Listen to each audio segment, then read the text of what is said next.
मैं तो इत्तेफाक नहीं करती मुसद्दिक मलिक साहब से। मेरे ख्याल से बिल्कुल भी अजीब सी बात नहीं है। देखिए, इस वक्त जो रिकाउंटिंग भी हो रही है वो कौन करा रहा है? वो आरओस कर रहे हैं, वो आपकी इलेक्शन कमीशन कर रही है।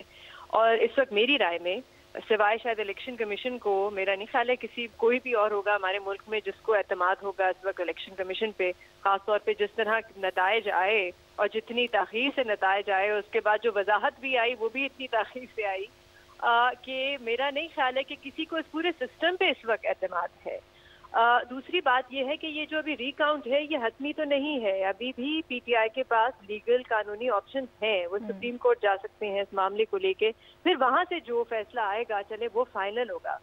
लेकिन अगर आप इन दो हलकों के भी अगर नताइज पीटीआई मान जाती है, मेरी राय में जो आतिफ खान साहब ने शाहजेब खानजादा के शो पे जो एक तजवीज़ दी थी, वो मेरी राय में एक बहुत अच्छी तजवीज़ थी। उन्होंने कहा था कि देखें, हम 10 हलके देते हैं, हुकूमत 10 हलके दे, हम 10 हलकों को बैठ के फाइनलाइज करते हैं और वहां पे आप करा दे फोरेंसिक ऑडिट। अब ये मुतालबा सिर्फ पीटीआई का नहीं है, ये आपके मुल्क में इंडिपेंडेंट इदारे जो इलेक्शन के निज़ाम को देखते आए हैं वो भी यही कह रहे हैं। फैसन की रिपोर्ट आई थी, आपको याद होगा, इलेक्शन से सिर्फ 10 दिन बाद, उसको भी अब तकरीबन 1 महीना हो गया है, उससे भी हुकूमत ने कोई काम नहीं किया।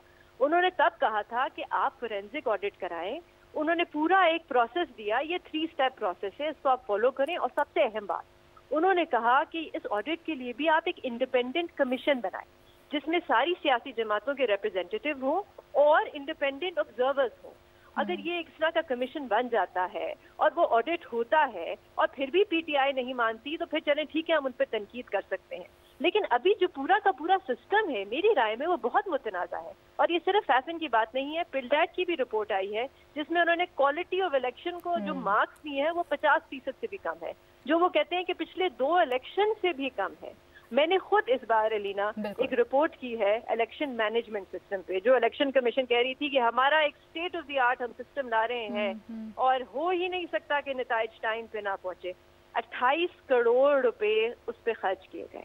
वो किसके पैसे थे? इलेक्शन कमीशन के तो नहीं थे, वो अवाम के पैसे थे, या शायद हमारे कर्जे के पैसे थे जो हमने वापस लिए। तो आपकी रिपोर्ट में क्या फाइंडिंग्स? मैं आपको बताऊं, मेरी बहुत से यानी शाहिदीन से बात हुई है, आई विटनेसेस से बात हुई है, और वो कहते हैं कि हमने जिन जिन हलकों में हम थे वहां पे वो सिस्टम इस्तेमाल हुआ ही नहीं।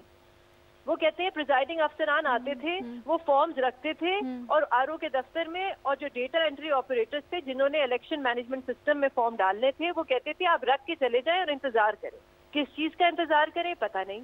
एक हलके में मैं आपको स्टोरी सुनाऊं कि वहां पे कहते हैं कि 12 बजे तक नताइज नहीं डाले गए सिस्टम में।